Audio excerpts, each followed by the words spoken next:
The Unexpected Echo, a CCDO's secret family.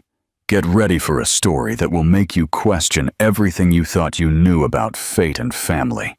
Hit that like button, subscribe, and tell me in the comments. Have you ever had a moment where your past blindsided your present? Part 1. The Fateful Gala. "Is that him?" Isabella whispered, her voice barely a breath, as her eyes locked onto Lucas Sterling across the glittering ballroom of the charity gala. Her heart seemed to seize in her chest. Little Matthew and Leo, dressed in identical, tiny tuxedos, clung to her gown, while Lucas, stunned, stared back, his face a mask of utter disbelief. 3 years had melted away since their last encounter, and now they stood face to face, with 2 small boys, unmistakably his, standing between them. "Mommy, who is that man looking at you?" Leo piped up, his innocent question cutting through the opulent hum of the room. Isabella couldn't answer in time. Lucas was already striding purposefully towards them, his gaze fixed on the twins, his face paling visibly as he recognized his own features mirrored in their young faces. "Yes, Lucas," Isabella stated, her voice trembling slightly, but chin held high. "They are yours, the children you were never willing to acknowledge." Part 2. The Engagement Party of Twu. 3 years earlier, in the spring of 2022, Mexico City's Mendoza mansion shimmered with lights and laughter. The air thrummed with excitement as Javier Mendoza, a 32-year-old real estate mogul, and Isabella Fuentes, a talented 28-year-old interior designer, celebrated their engagement. Mexico's high society glittered, raising toasts to the union. On the dance floor, Javier leaned in, his voice a low confession. "I never thought I'd find someone as incredible as you, Isa. You're the best thing that's ever happened to me." Isabella smiled, her hand instinctively going to her stomach. Just that morning, she'd confirmed her pregnancy. She wanted to wait for the perfect moment to tell Javier. "I love you so much, Javier," she whispered back. "I can't wait to spend the rest of my life with you." From a corner of the grand ballroom, Carmela Mendoza, Javier's 60-year-old widowed mother, watched with undisguised disapproval. She had never approved of Isabella, viewing her as an opportunist who didn't fit into their esteemed social circle. "That girl is only after his money," she murmured to her confidant, Luisa. "She lacks the lineage to truly be a Mendoza."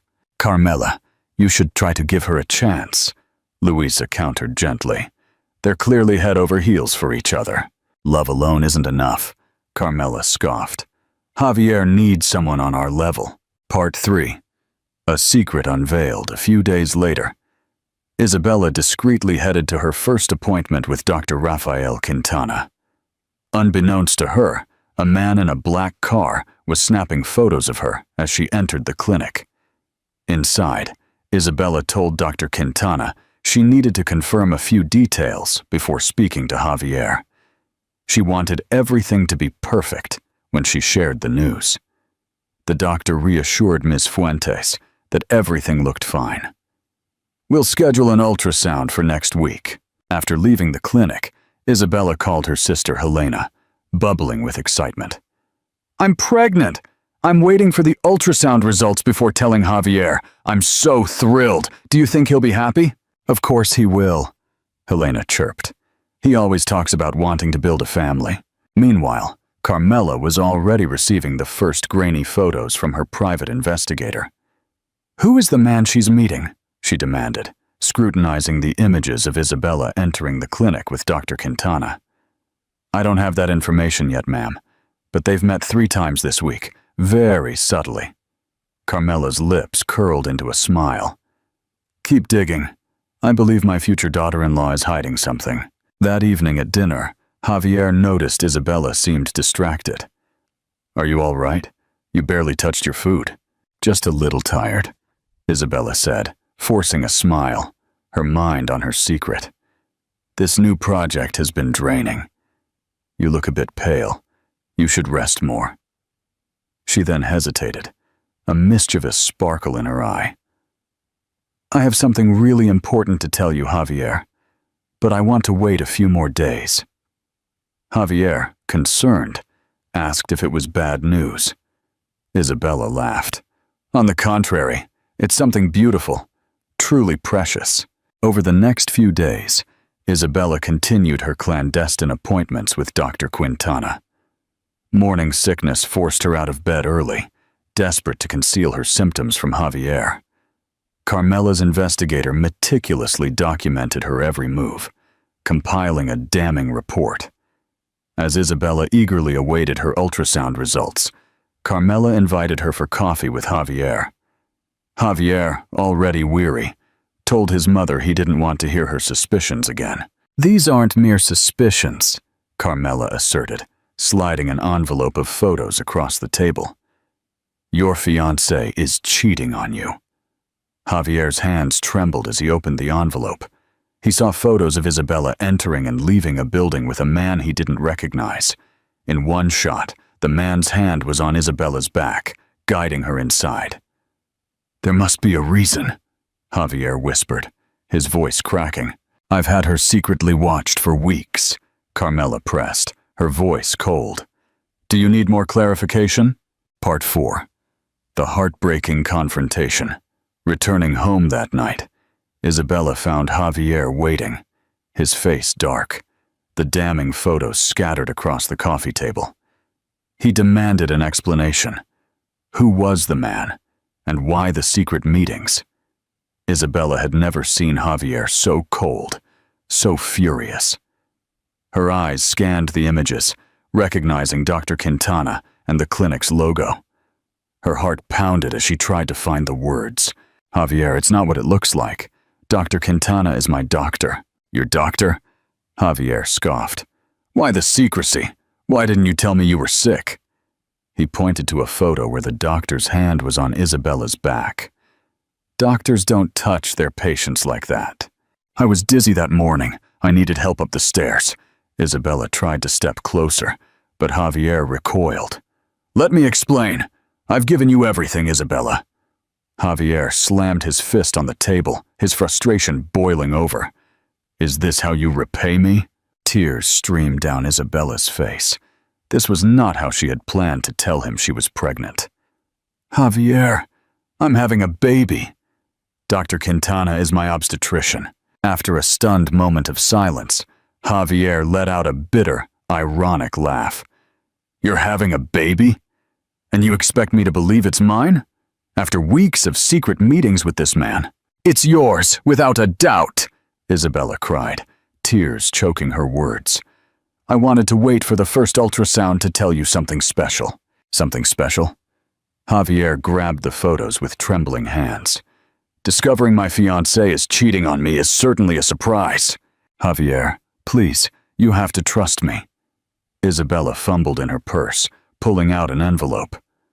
"Look, here are the pregnancy tests. I'm 8 weeks along. We've been together during this time." Javier barely glanced at the envelope. His wounded pride blinded him to its contents. "My mother was right about you. You only wanted to trap me." His voice broke, laced with venom. "I want you out of my house tonight, Isabella. Get out. I never want to see you again." Completely devastated, Isabella stumbled to her room to pack. With trembling hands, she stuffed essentials into her suitcase, forgetting the ultrasound envelope on the dresser, the one showing 2 tiny gestational sacs. As she finished packing, her phone rang. It was Dr. Quintana. "Ms. Fuentes, I'm sorry to call so late, but I re-reviewed your results and wanted to tell you directly. You're not expecting 1 baby. You're expecting 2. Identical twins." Overwhelmed, Isabella collapsed onto the bed. Identical twins. And now she faced caring for 2 babies on her own, because the man she loved had refused to trust her. Part 5. The Aftermath and New Beginnings.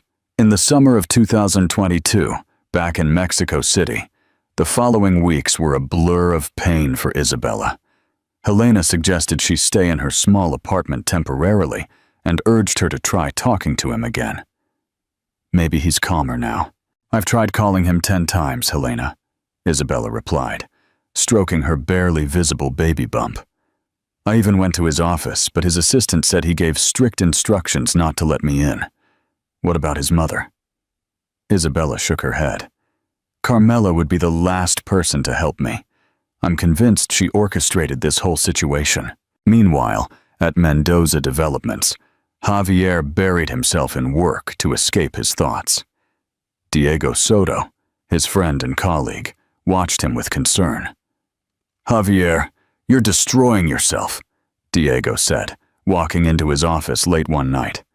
It's 10 p.m., and you're still here. We need to finalize the Monterey project, Javier mumbled curtly. This dedication isn't for Monterey, it's for Isabella. Did you ever consider actually listening to her? Javier looked up, his eyes red-rimmed. Diego, she lied to me. Did you even look at those pregnancy tests she mentioned? It's entirely possible she wasn't even pregnant. It was just an excuse. In her anguish, Isabella decided to write Javier a letter, explaining everything, enclosing a copy of the ultrasound that clearly showed the twins. I'll send it certified to his office, she told Helena. On the third day, her phone rang. Isabella, this is Carmela Mendoza. The old woman's icy voice sent a chill down Isabella's spine. You received the letter meant for Javier, Isabella protested. Your betrayal has deeply wounded my son. I will not let you continue to cause him pain with your falsehoods. They're not falsehoods. I'm expecting twins. He has a right to know that information, Carmela scoffed. The only thing he has a right to is to move on with his life without you. I suggest you do the same. And if you truly are pregnant, you should find the real father. Before Isabella could respond, Carmela hung up. It was then that Isabella realized she would never reach Javier through his mother. Heartbroken, but with a growing resolve, Isabella made a choice. She called her parents in Puebla. Dad, I'm coming home. I need your help. 48 hours later, Isabella left Mexico City with little more than her belongings, her design sketches, and the 2 tiny lives beating within her. As the bus journeyed towards Puebla, she promised herself she would work tirelessly to give her children a life filled with love, whether their father was present or not. Unbeknownst to her, back in the Mendoza residence, Javier would later discover an old, unopened envelope at the bottom of a drawer. The evidence of the children he never knew he had. Part 6. 3 years later. The first rays of sunlight illuminated Isabella's small but vibrant studio apartment in Puebla. She held a pencil, meticulously reviewing design blueprints, while the joyous laughter of Matthew and Leo drifted in from the patio, where they played under Helena's watchful eye. 3 years had passed since that night, a night that irrevocably changed her life. 3 years of relentless effort, difficult moments, but also a profound, unexpected love. Matthew burst into his mother's room, holding a colorful drawing. "It's beautiful, sweetie," Isabella exclaimed, wrapping her arms around her nearly 3-year-old. "Is this our home?" "That's right, and we're all here. Leo, Aunt Helena, you, and me." Isabella noticed an empty space on the drawing. "Why is this space empty?" Matthew looked down. He explained it was for his dad, who would move in with them. Isabella felt her heart ache. Despite all her efforts, the twins were starting to ask about their father more frequently. "Matthew, I've explained this before. Your father lives far away, and it seems he doesn't care about us." Tears welled up in the little boy's eyes identical to Javier's. "Of course he would want us if he knew us." Isabella hugged her son tighter. "It's a difficult situation, my love," she whispered. Meanwhile, back in Mexico City, Javier Mendoza was signing the papers to expand his company internationally. Diego watched his friend with concern. You just became a global entrepreneur, Diego said, a hint of weariness in his voice. How are you going to celebrate? With more work? Javier managed only a faint smile.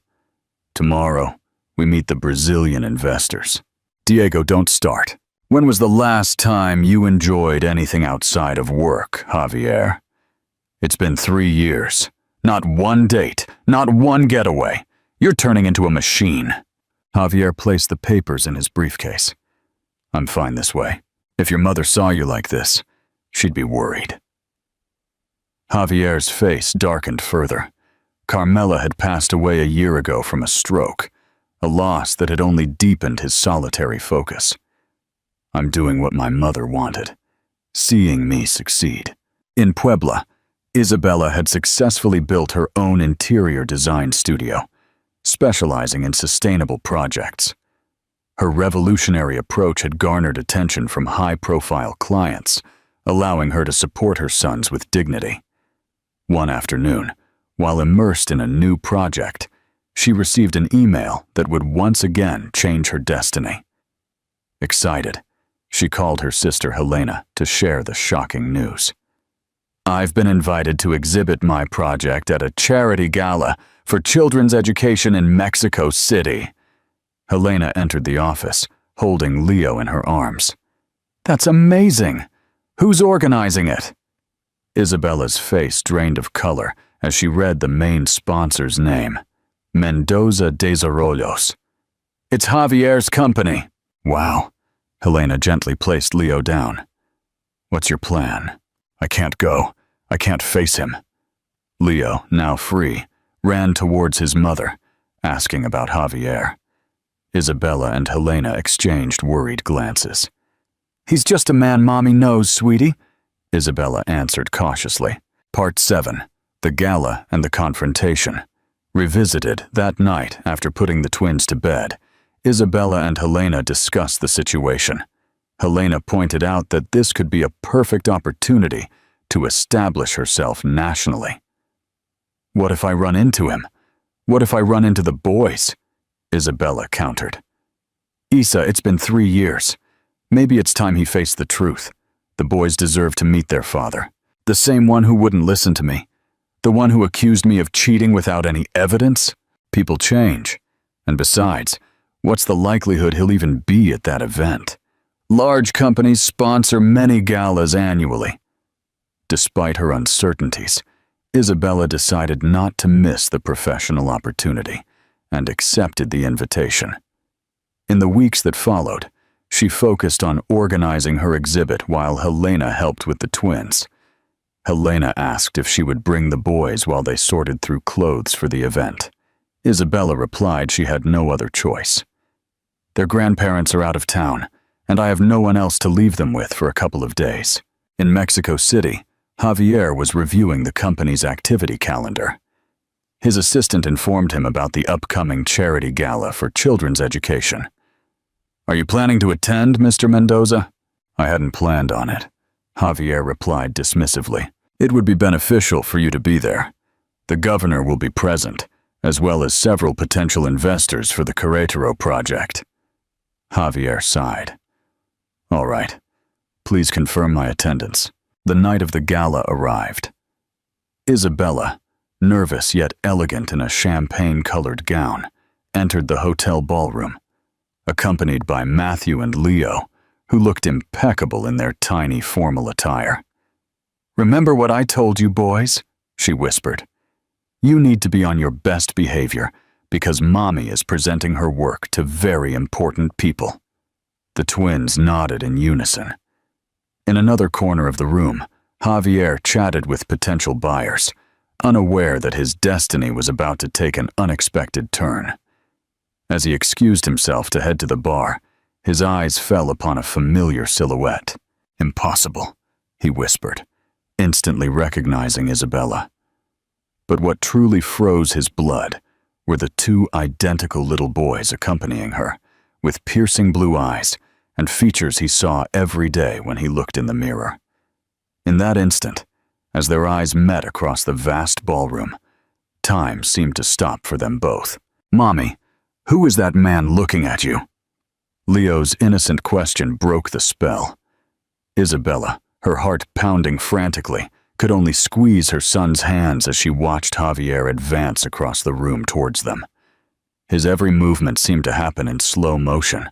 The whispers of the party faded, and she could only hear the frantic beat of her own heart in her ears. As he reached them, Javier's voice was a low murmur. "Isabella, I didn't expect to see you here." He couldn't tear his gaze away from the twins, who watched him with innocent, childlike curiosity. The resemblance was striking, from their blue eyes to the very set of their jawlines. Isabella responded calmly, despite the inner turmoil. "There are some things you don't know." "The children," Javier said, crouching down to their level. "What are their names?" "I'm Matthew," Matthew proudly stated, extending his small hand. "We're 3 years old. Do you know my mom?" Javier took the little hand, visibly moved. "Yes, I know your mom very well. We've been friends for a long time." Isabella noticed several people beginning to watch them with curious interest. "This isn't the place or the time," she murmured discreetly. "I have a presentation in 20 minutes. I need to talk to you. It's important." Javier's voice was laced with urgent desperation. "You can't just show up with my sons and then leave." Part 8. The truth unravels. At that moment, Diego approached, immediately sensing the charged atmosphere. "Javier, I've been looking for you." He stopped short when he saw Isabella. "Isabella, what a surprise." He looked at the twins and immediately understood the entire situation. Isabella greeted Diego with a faint smile. "It's been a while, Diego." Always quick on his feet, Diego approached the boys. "Hello, champions. My name is Diego. I'm a friend of your mom's. Want to check out the chocolate fountain at the dessert table?" The twins looked at Isabella, silently asking for permission. Isabella gave them the nod, on the condition they stayed in sight. "I'll keep an eye on them while you two talk," Diego offered, giving Javier a knowing look. "There's a quiet corner over that way." While the children were distracted, Isabella accompanied Javier to the terrace. The cool night breeze contrasted sharply with the burning tension between them. Javier broke the silence with his question. "Why didn't you ever tell me? I had a right to know about my children." A bitter laugh escaped Isabella. "Tell you? Do you remember the last time I tried to tell you something? I was accused of cheating and banished from your life. You were hurt and confused." Isabella struggled to remain calm, remembering the babies she carried while being thrown out. "Javier, I tried to tell you back then. Remember? But you chose to believe your mother's schemes." "Isabella, there were photos! I saw you going in and out with that man." "Javier, he's my doctor. Dr. Quintana is a medical professional. The man who helped deliver your sons in your absence." Javier ran a hand through his hair, clearly distressed. Isabella continued, saying she had tried to contact him after she left. "I sent you letters. I tried calling your office. Do you know who intercepted everything? Your mother. She herself told me." "My mother? Impossible!" The disbelief on Javier's face was genuine. "She would never do something like that." "She did," Isabella stated plainly. "She said she wouldn't tolerate me bothering her son with falsehoods. That I should just move on with my life and find the real father." Javier leaned against the railing, trying to process it all. 3 years, Javier. For 3 years, I've raised our sons without any help. They've looked for you. I told them you lived far away because there wasn't much else I could tell them. How could you think I was capable of deceiving you? Why did your pride choose suspicion over truth? You have to believe me." Javier looked at her, his gaze pleading. "If I had known about your pregnancy, if I had seen the boys—" "But you didn't," Isabella interrupted, her voice firm. "I live in Puebla now. I've built my home there, my career, my daily life with my sons. You can't just show up and expect everything to transform." "They're my sons too, Isabella." Before she could respond, Javier's phone began to ring incessantly. Frustrated, he grabbed it to silence it. But as he saw the number, His face changed. San Angel Hospital. His devil-may-care demeanor vanished. Isabella nodded, giving him space to answer. She watched Javier's complexion grow paler with each word. Finally, he ended the call with a simple, "I'm on my way," and hung up. "It's my mother," he explained, his voice strained. "She's had a stroke. She's in the emergency room." Isabella offered her sincere condolences despite everything. "I have to go, but this isn't over yet." Javier's eyes fixed on her. "Can you give me your contact information? Your address? Your phone number? Please, don't disappear again." "The first time I disappeared, it wasn't my choice," Isabella sighed, pulling a small card from her purse. "Here are my details. We're staying at the Reforma Hotel until tomorrow. Then we return to Puebla." Javier clutched the card carefully, as if it were a precious, fragile object. He promised to contact her as soon as he had news about his mother. "Wait for me, please." "Good luck, Javier. I hope your mother recovers."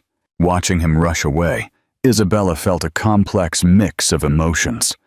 The pain of lost time, the anger at the injustice, and yet a glimmer of something she had tried to extinguish for 3 years. Hope. Returning to the twins, she found Diego entertaining them with board games. Diego looked at Ms. Fuentes with genuine concern. "Javier just rushed off. He said his mother's in the hospital. He also mentioned you have a presentation soon. If you need to focus, the boys can stay with me." Isabella looked at Diego, weighing the offer. The boys enthusiastically accepted the idea of spending more time with their new friend, Uncle Diego, while their mom was busy. Diego gratefully accepted her thanks. Isabella gave a tired smile. "They're just like him, you know, not just physically. When Matthew concentrates, his brow furrows exactly the same way. And Leo, he always knows how to lighten the mood, just like Javier used to." Isabella nodded, feeling a lump in her throat. 3 years. 3 years that are gone forever. She murmured before heading to the stage to begin her presentation, acutely aware that everything would change after tonight. Part 9. Confessions and Forgiveness. As he rushed towards his mother's room, Javier felt the hallway of San Angel Hospital stretch endlessly before him. The doctor had just informed him that Carmela had briefly regained consciousness, though her condition remained critical. Entering the room, he saw his mother surrounded by monitors, her face paler and more frail than he remembered. Seeing him, Carmela tried to speak, whispering with difficulty, "Javier, my dear son, don't worry. Mom's here."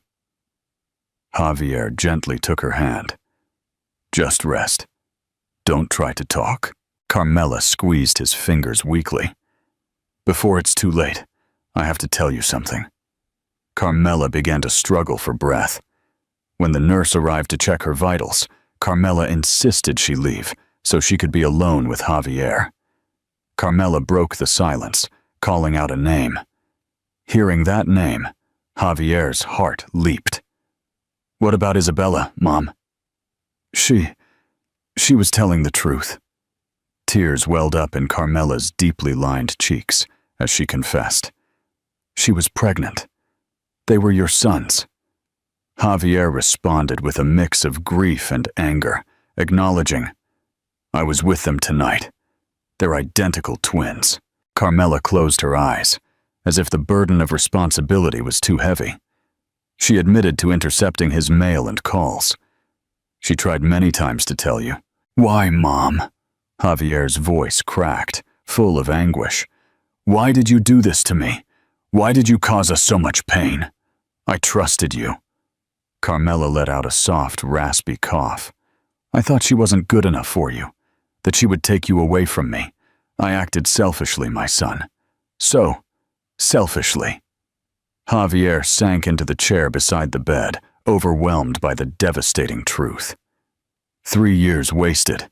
3 years I didn't see my sons grow up. I wasn't there for their first steps, their first words.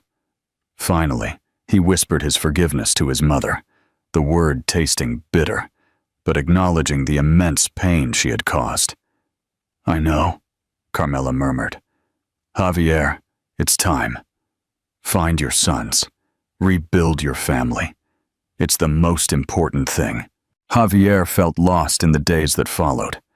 Carmela's condition rapidly worsened, and she passed away 3 days later, leaving him adrift in a sea of conflicting emotions. Grief for her loss, fury at her deception, and a profound, aching yearning to connect with his sons. After the funeral, attended by colleagues and acquaintances, Javier felt a loneliness more intense than ever, driving him to a firm decision. He called Isabella. Without preamble, he stated his desire to see them as soon as she answered. "Please." A long silence stretched on the other end of the line. "My condolences about your mother," Isabella said quietly. Diego had informed her. "Thank you," Javier replied, his voice rough. "But I need to see my sons, Isabella. Before she passed, my mother confessed everything. How did she thwart your attempts to reach me?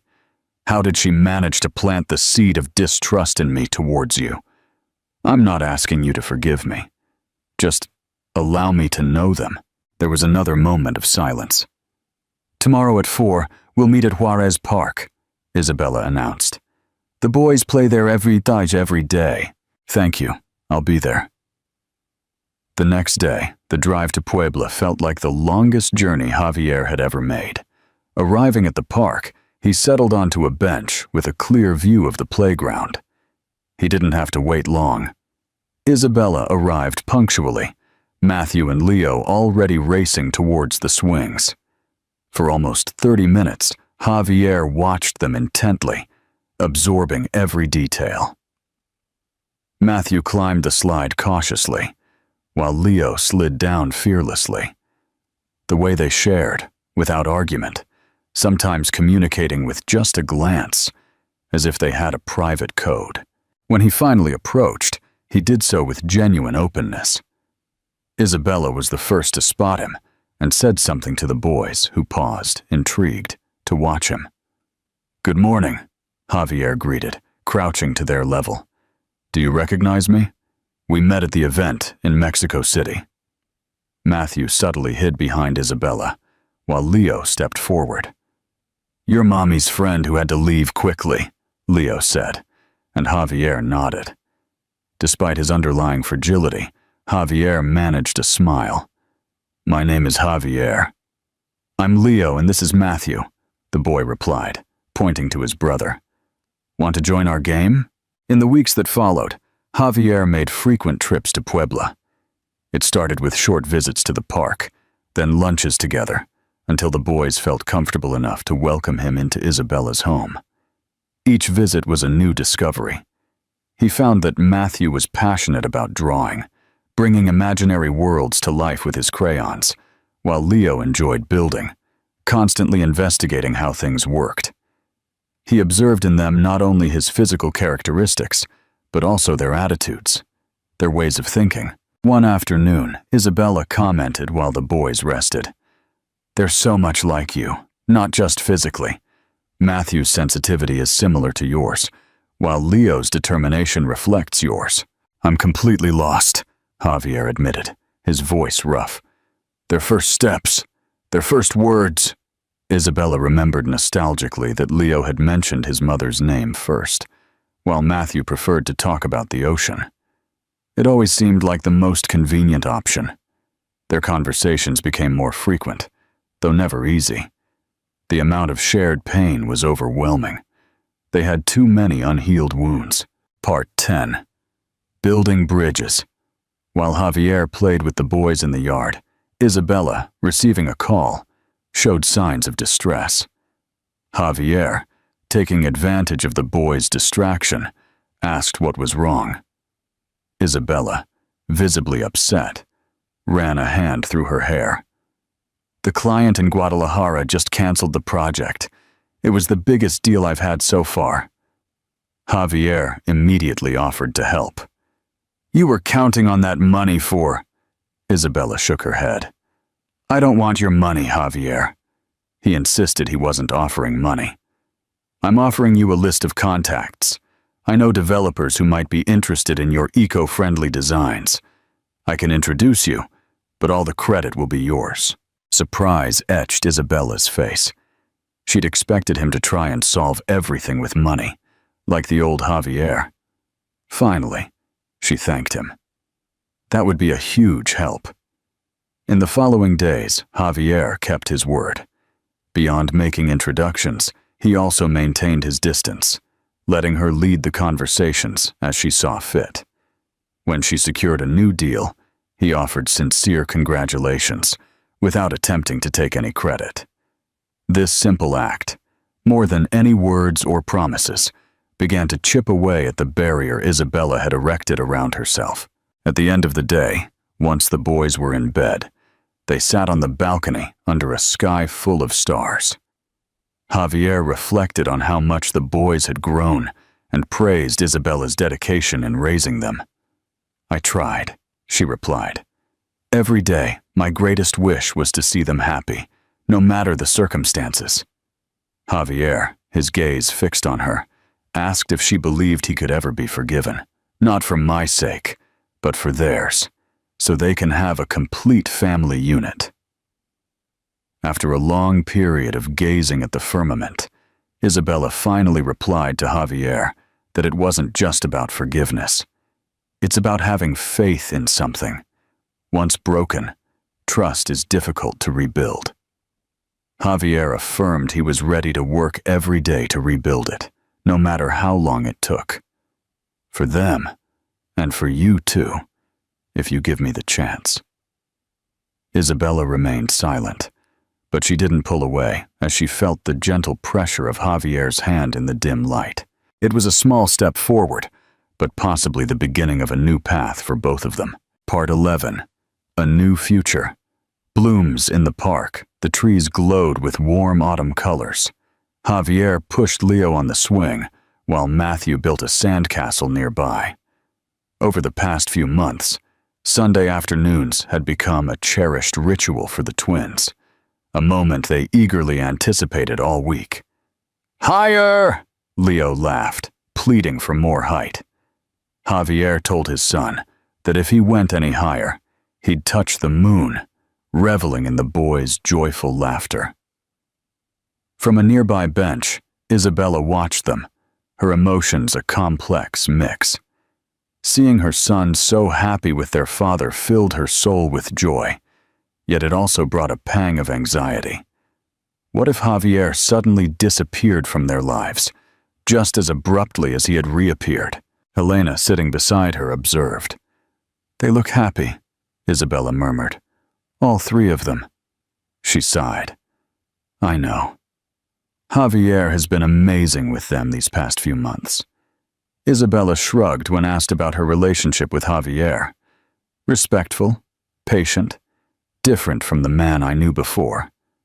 "Isa, people change," Helena replied, "and sometimes for the better." That night, after taking the boys to their aunt's house for a sleepover, Javier and Isabella enjoyed an intimate dinner on the small balcony of her home. It was the first time they had been truly alone since their reconciliation. Javier, pouring 2 glasses of wine, excitedly shared 2 proposals, one professional, one deeply personal. Isabella listened intently. "I'm listening. I've been considering directing a portion of Mendoza de Sorolos's projects towards sustainable initiatives. What you do, Isabella, is unique, something no one else is truly doing. Your focus on sustainable environments, harmoniously blending aesthetics and utility, is exactly what the industry demands right now." Isabella looked surprised. "Are you offering me a job?" Javier clarified. "I'm proposing a collaboration. We'd work together, as equals. Your firm and mine joining forces. You'd retain your creative freedom and your reputation. My contribution would be financial investment and my network." Isabella sipped her wine, considering the professional proposal. "And the personal one?" she asked softly. Javier took a deep breath. Come back to Mexico City. With me. With the boys. I'm not asking to go back to how things were. We deserve the chance to be a family. A real family. In every sense of the word. Javier, Isabella began, her voice full of a weary affection. Everything I need is here. My business, my clients, the boys' school. I understand, Javier said, his hand resting on the table, his gaze fixed on hers. If you choose to stay, I'll respect your choice. I'll continue to come every weekend. I'll stay present in their lives just as I have been. Just think about it, Isabella. More and more, the boys are asking me why I don't live with you all. Why some families have both parents in the same home. I want to wake up every morning and see them at breakfast, take them to school, help them with their homework. This isn't easy. I never said it was, he replied. I'm just saying it's worth a chance. Over the next few weeks, Isabella deliberated. Javier had adapted wonderfully to the twins' routine. The way they ran to hug him every time he arrived was truly heartwarming. She also noticed his attentiveness to small details. He remembered Matthew didn't like onions, and how he instinctively knew how to calm Leo when he got irritable. As the twins' birthday approached, their 5th, Javier insisted on planning the party. Let me take care of this, he pleaded. I missed 4 of their birthdays.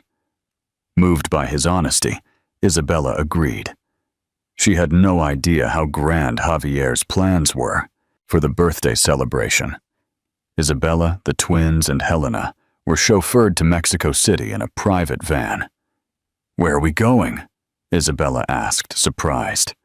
Javier, with an enigmatic smile, simply replied, It's a surprise.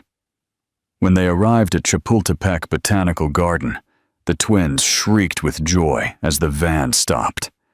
The space was transformed for the party, adorned with colorful balloons and ribbons that marked a path through the tropical plants. Look, Mom, dinosaurs, Leo exclaimed, pointing to figures among the foliage. Matthew, equally excited, shouted, Spaceships! Javier had seamlessly incorporated his son's 2 great passions, dinosaurs for Leo and the cosmos for Matthew. The path led to a clearing where their classmates and parents were waiting. A gift table and a cake shaped like a planet with astronaut dinosaurs on top. Isabella, visibly emotional, whispered, Javier, this is incredible. He replied, Nothing is too much for them. Just wait until you see what happens next. The celebration was filled with smiles, fun, and the infectious happiness of the twins. When it was time to blow out the candles, Isabella noticed something unusual. Matthew and Leo exchanged a knowing look before asking everyone to be quiet. We want to say something before we blow out the candles, Matthew announced seriously. Leo continued, thanking everyone for coming to their party, with a special mention to their mother and their father.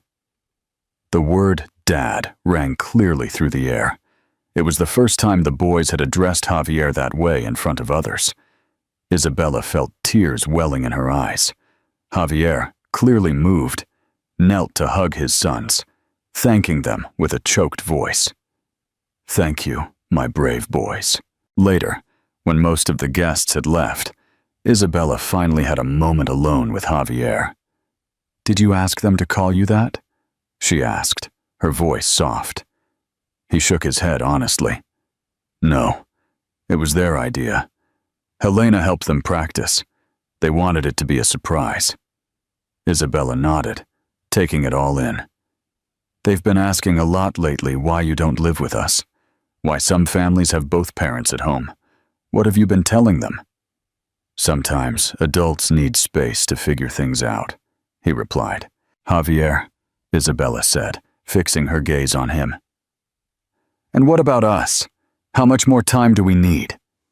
Isabella didn't answer immediately. Instead, she reached into her purse and pulled out a tiny box. I've held on to this for almost 4 years, she said, opening it to reveal the engagement ring Javier had given her. Even though I considered it many times, I couldn't bring myself to part with it. Javier took the box with trembling hands. I kept it because, despite everything, the pain and the anger, I never stopped loving you. The words poured out like a heartfelt confession. That scared me more than anything else. Isabella. Javier moved closer to her. I can't change the past. I can't get back the time I lost. But I promise you that every day we share, I will strive to bring happiness to you and our sons. True wealth isn't in material possessions or luxurious things. It's in mutual appreciation, trust, and boundless love. He knelt, ring in hand, not in an ostentatious gesture, but with humble sincerity. Will you give us another chance? A real chance? Isabella looked at her sons playing happily with Helena in the distance, then turned her gaze back to the man kneeling before her. A man transformed from the one she had known, someone who had truly learned from his mistakes. With tears in her eyes, she finally nodded. Yes, we deserve it. As he slipped the ring back onto her finger, Javier felt a profound sense of completion. This wasn't an end, but a fresh beginning. A beginning built on stronger foundations than before, on difficult but essential truths, on a love that had survived separation and suffering.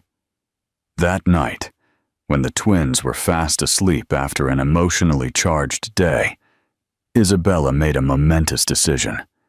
She told Javier her answer, yes, to both the professional and personal proposals. A radiant smile, one Isabella had missed for so long, lit up Javier's face. You won't regret it. We're going to make this work. I promise you. She nodded, resting her head on his shoulder. This time, we'll do it together. Part 12. The Wedding and the Future. 1 year after their reunion.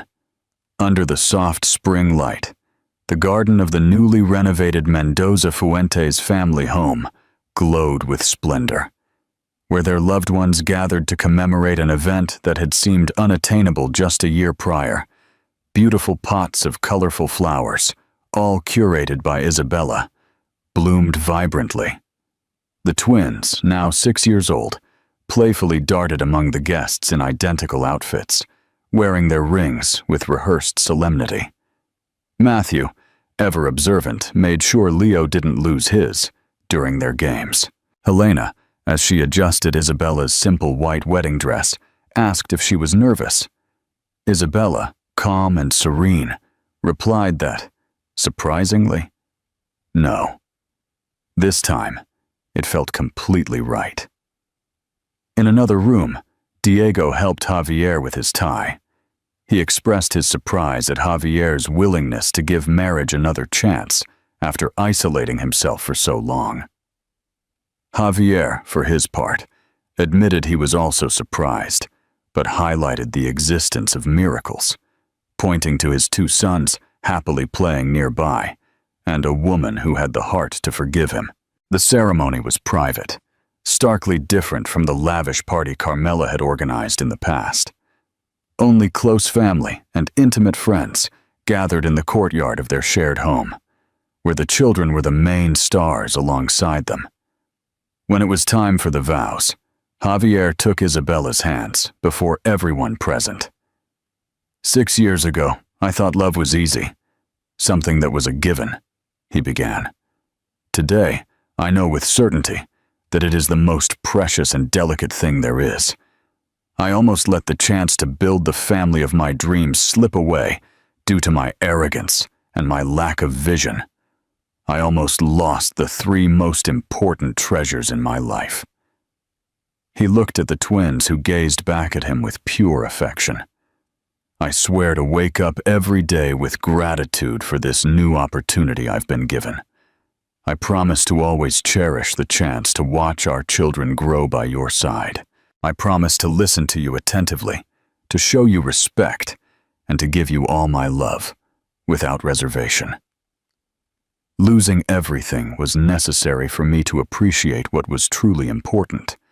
And I assure you, Isabella, I will never forget that. Isabella held back her tears and took a breath before speaking.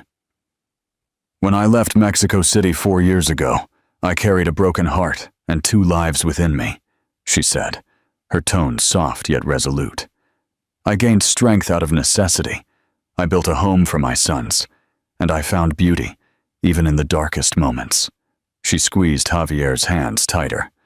For a long time, I thought true strength lay in self-reliance, in doing without anyone's help. Now I understand that true strength lies in having the courage to love again, and in practicing forgiveness, both towards others and towards oneself. I choose you, Javier, not out of need, but because together, we are truly better. Our children need to see how genuine love has the power to overcome even the most painful mistakes. As they exchanged rings, the twins clapped with unbridled joy, causing laughter among the attendees. The celebration that followed was modest but overflowing with genuine happiness. During the toast, Diego raised his glass. Javier, the most stubborn man I know, finally found his way back home, he said with a smile. Isabella always inspired us with her unbreakable strength and dignity, but thanks to the persistent efforts of Matthew and Leo, they finally managed to bring their stubborn parents together. The twins cheered happily, causing more laughter and applause. Then, Helena took the microphone. 4 years ago, I watched my sister arrive in Puebla with a broken heart, but with an unyielding determination, she recalled. I watched her build an empire from nothing, raise 2 exceptional boys, and never, not once, did I hear her give up on her dreams. I've always considered Isabella my hero, and now I recognize that she is a shining example that forgiveness is not weakness, but the most significant act of courage. As dusk settled, after most of the guests had left, the newly formed Mendoza Fuentes family enjoyed a moment of peace in the courtyard. The twins rested peacefully in their parents' laps, exhausted but content after experiencing so many emotions. A year ago, Javier whispered, gently stroking Isabella's hair, I saw you at that event, and my life changed completely. He kissed her forehead tenderly. You know, sometimes I wonder what would have happened if I had decided to open that ultrasound envelope and answer your calls. Javier, the past cannot be changed, Isabella said, placing her hand over his. But in these past 4 years, I've learned a valuable lesson. Everything happens at the right time. Perhaps that period of separation was necessary for us to truly appreciate what we had. Perhaps, he admitted, but I still regret every moment I didn't spend with them. Isabella looked at him with profound affection and emphasized that despite everything, the most important thing was that he was present now, and that there were still many new experiences to enjoy together. Like their first day of elementary school, teaching them to ride bikes without training wheels, or the moment their first tooth falls out. Isabella paused. She took Javier's hand and gently placed it on her abdomen. Or maybe the first baby you get to experience from the very beginning. With a gasp of surprise and overwhelming emotion, Javier's eyes widened. Are you serious? He whispered, his voice trembling. This time, I'll be part of everything, from the very beginning. Carefully, so as not to disturb the sleeping twins, Javier wrapped his arms around her, feeling his heart swell, as if it were about to burst with sheer joy. Isabella Fuentes de Mendoza, my love for you and our 3 children is immense. I will cherish you always, and I will cherish you always, Javier Mendoza, she replied, her voice thick with emotion.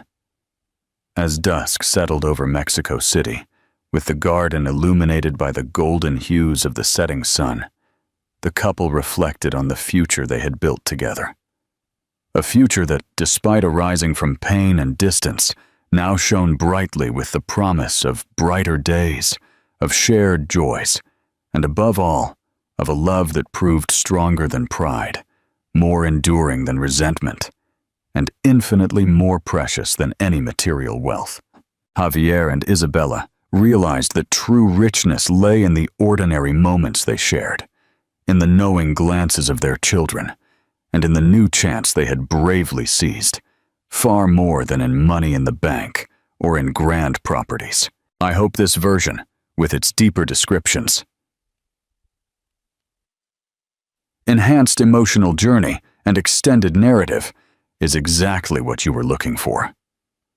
I've made sure to incorporate all your previous instructions, including changing the context to an English-speaking one with new names and locations.